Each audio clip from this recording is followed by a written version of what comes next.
EAPCET engineering, agriculture, pharmacy విభాగం ఫలితాలను CM Revanth Reddy హైదరాబాద్లోని తన నివాసంలో ఆదివారం విడుదల చేశారు. ఏప్రిల్ 29-30 తేదీలో జరిగిన ఎప్సెట్ అగ్రికల్చర్ విభాగంలో 81,198 మంది, మే 2, 3, 4 తేదీలో నిర్వహించిన ఇంజనీరింగ్ విభాగానికి 2,07,190 మంది హాజరయ్యారు.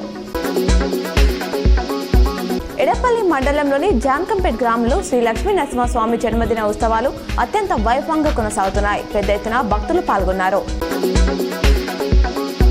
నగరంలోని వినాయక్ నగర్లో గల లక్ష్మీ నరసింహస్వామి ఆలయంలో లక్ష్మీ నరసింహస్వామి జన్మదిన వేడుకలు అత్యున్నత భక్తి శ్రద్ధలతో కొనసాగుతున్నాయి.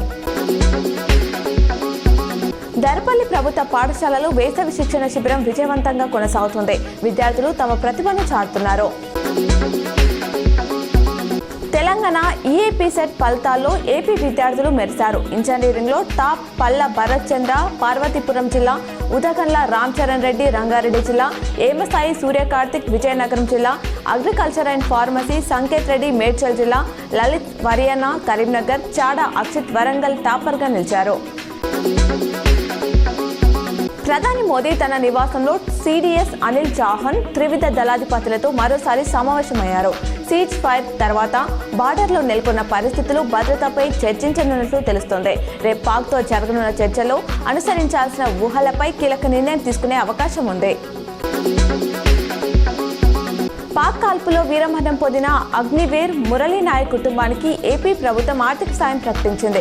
ప్రభుత్వం తరపున ₹50 లక్షల నగదు, 5 ఎకరాల పొలం, 300 గజాల ఇంటి స్థలం, కుటుంబంలో ఒకరికి ఉద్యోగం ఇస్తామని వెల్లడించింది.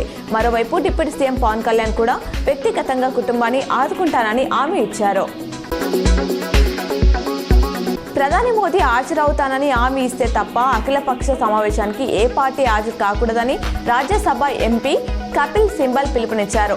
సీజ్ ఫైర్ విషయంలో ట్రంప్ ట్వీట్పై చాలా ప్రశ్నలు నెలకొన్నాయి. కేంద్రంపై ఈరోజు మేం ఏం విమర్శలు చేయం, కానీ ప్రత్యేక parliament session, all party meeting నిర్వహించాలని డిమాండ్ చేస్తున్నాం. మన్మోహన్ పీఎంగా ఉంటే వెంటనే అఖిలపక్షం ఏర్పాటు చేసి ఉండేవారని పేర్కొన్నారు.